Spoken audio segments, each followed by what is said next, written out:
Welcome back, everybody, to Fusion's Ramblings. So, in this episode, or this series, I should say, we talk about random things, and I ramble on for around 15 minutes to, bore you or excite you or I don't know, entertain you, I guess, right? And we always ramble about a certain topic, and so today's topic is going to be mobile devices. Cell phones, yeah. So most of you, of course, that are young and everything, um, cell phones are just everyday life. It's something that you've always had, or you got from an early age. You name it, um, and you can't imagine being without it. But for others of us that are my age and older and a little bit younger even, cell phones were not a thing when we were kids.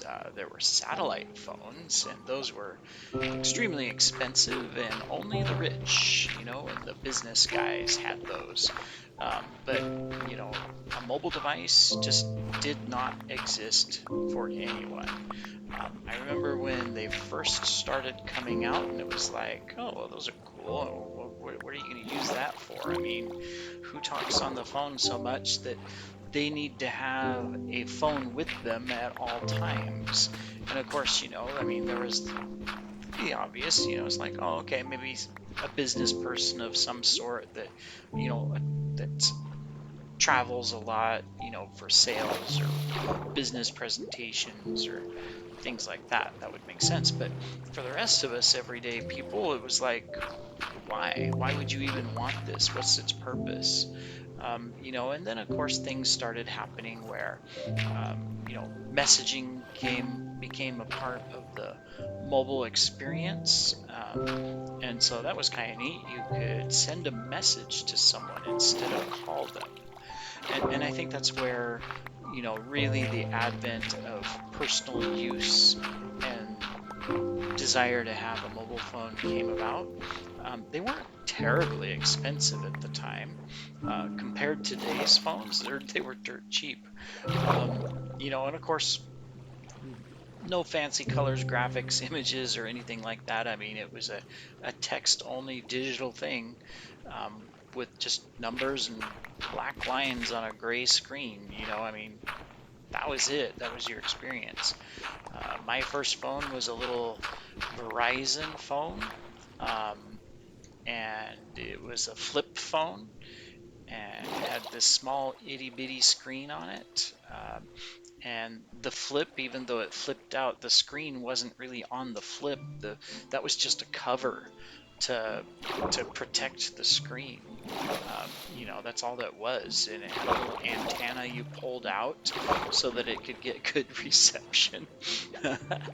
And you only got a signal if you were in a major downtown metropolitan area or something. Outside of that, uh, you were lucky if you had a signal on the phone. And so it made for a really interesting experience for sure. But I used it. I started chatting with individuals, uh, that I knew that also had a mobile device.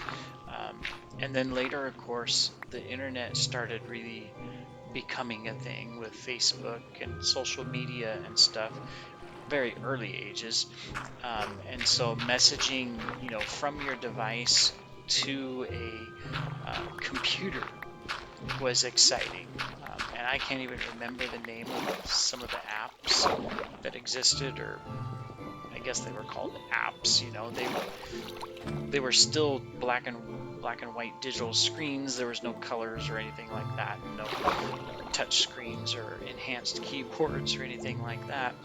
Um, but you could send a message to a computer, and a computer could send a message to your phone. I think it was called Chica was the platform, if I remember right.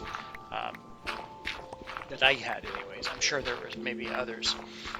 And that was really cool because I had started chatting with people internationally, and Chica was a great way to communicate because, you know, internet still was not really much a thing. If you had it, it was dial up, Um, and so you would have to tie up a phone line in the house so that you could use your computer on it. And of course, you know, you can't take your computer anywhere. Laptops didn't exist yet, um, and neither did tablets.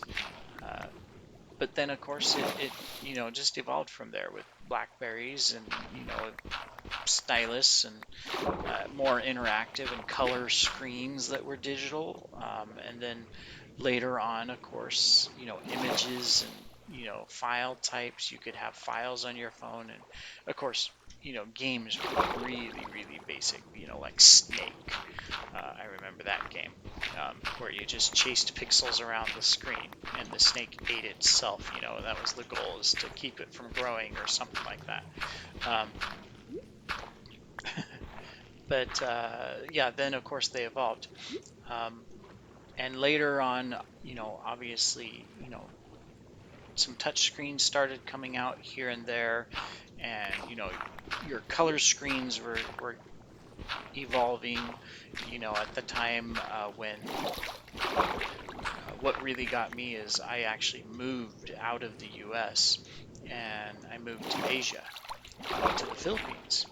And, you know, I had, of course, my little Verizon phone, and it didn't work over here at all um, because the technology was different. So I picked up a Motorola phone. It was a flip phone. It was really nice, very robust. I forget which model. Um, and it had video conferencing. It had a video camera, which is something I had never seen on a cell phone before. It, you know, and maybe it existed in the US, but if so, it wasn't something that was on a common phone. It was more of, you know, a specialty device. You know, Apple phones didn't exist yet.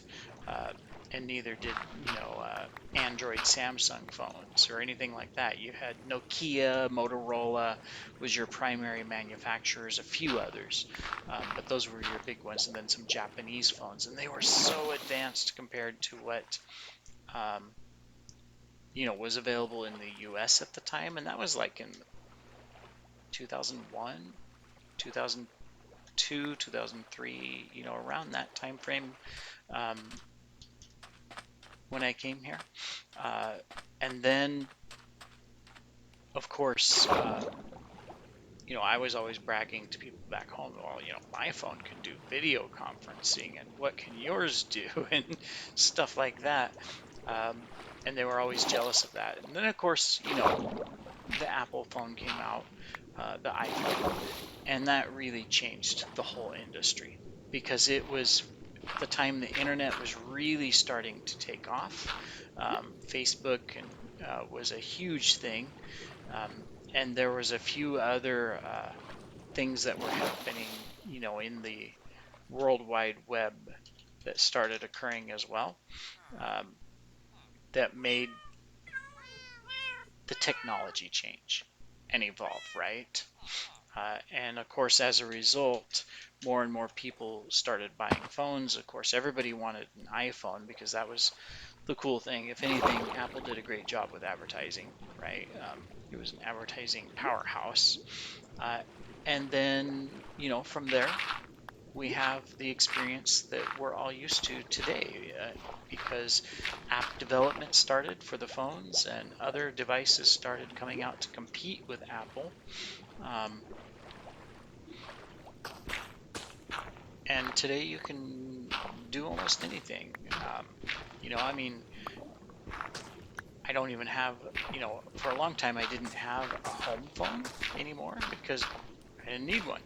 You know, I mean, I have one right now just because it's part of the package that I got for my home service for internet. But I never use it. I don't touch it. I just use the cell phone, and I'm sure most of you are the same way. You know, why have a phone? A lot of you, of course, probably can't even imagine the type of phone that I grew up with, which was a rotary phone. You know, where you had these, uh, you basically had numbers on a wheel, and you spun the wheel, you know, for each time you wanted to make it dial a single number. If you don't know what that is, look it up. Rotary phone. Um, it's hilarious to watch people who have never seen one of those try to use one. um, But anyways, in today's market, when we look at mobile devices, um, it's really changed the world. It really has. It's a technology that has made a difference for a lot of people in their lives and what they can do personally, business, you name it. Um, and who knows where it's going to go next? I mean, there's a lot of little niche technologies that already exist that are out there being tried, and it's just going to take one of them to take off, whether it's that we don't have an actual mobile device anymore and we have something we wear instead that projects a screen in front of our eyes, or we interact with something, through our minds or some other element, or who knows, maybe, you get a phone implanted in your brain, and that's your permanent ID for a phone, I would imagine, once it's there. And so you just think, call mom, and it calls mom from your head. And then you just talk in your head, hey mom, how you doing? Um, type of thing. Who knows? Um, it'd be interesting to see where that technology takes us in the next, 5, 10, 20 years. Um, and then, of course, people, in the future, our kids and grandkids, they're going to look back and, a mobile phone? What in the world is that? You mean you actually had to hold the thing in your hand and touch the screen? Who knows? But that'll be interesting. Hopefully, I'm still alive to see those things when they come out.